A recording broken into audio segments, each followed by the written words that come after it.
Hi guys, thank you for joining me today on breaking down what moving through a vinyasa might look like for you. Now this isn't going to be an exhaustive example of all the different types of vinyasas or styles of taking a vinyasa that you might experience from many different styles or types of yoga. But these are just a few that you can have an explore with and kind of learn what suits you, depending as well on what practice you might be doing, what mood you might be in, if you've done some other form of exercise and are feeling quite sore, for example.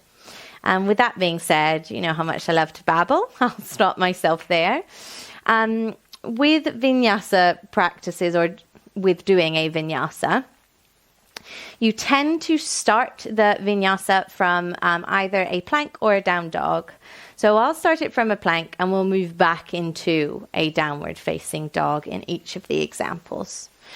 So I'll begin with the awakening vinyasa. So this is a vinyasa taught to me by my teachers from the Awakening Yoga Academy. And we do it in things like the set, which is on the platform, and the full solar practice. So in our plank, if we are moving through an awakening vinyasa, please bear in mind your knees can always be down.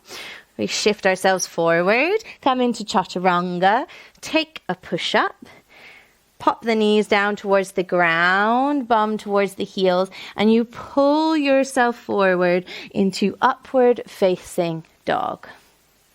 From here, we roll ourselves up and back to downward facing dog.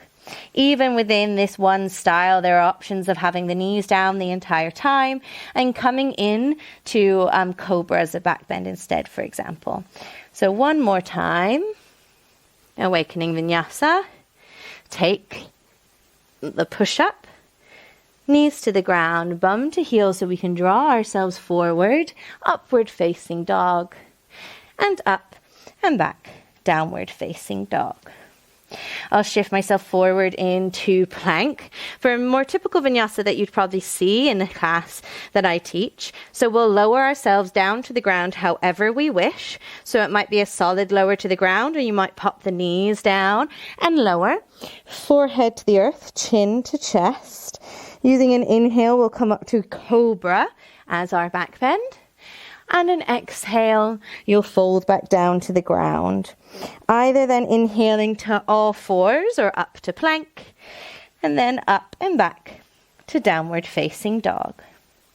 So one more time, if I do a knees down version, knees down towards the ground, or you can do it in one solid line, lowering yourself to the earth, forehead to the earth, chin to chest, inhaling to cobra, and exhaling to fold.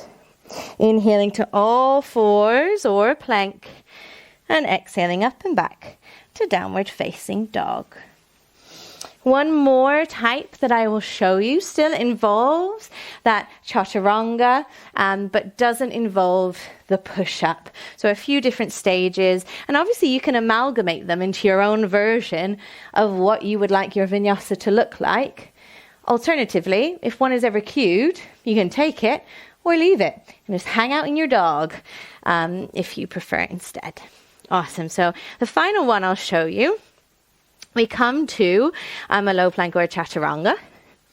And then knees, chin, chest. So knees come down to the ground. You'll see my tailbone's really wagging up to the sky. Chin and chest down towards the earth. This is super, super handy for then pulling yourself forward into our cobra pose and exhaling to fold. And then continuing the pushing yourself up to all fours or plank and up and back to downward facing dog. For the next one, I'll just scoot back a bit because I'm quite close to the top of my mat. So coming into our plank pose, taking that chaturanga, knees down, tailbone to the sky, chin, chest to the earth, and then we can pull ourselves into our cobra pose before bowing down to the earth, all fours or plank, up and back, downward facing dog.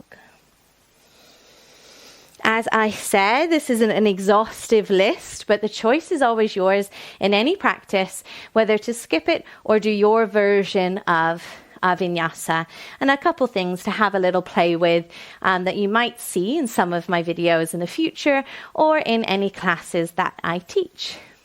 Thank you guys, and hopefully see you on the mat soon.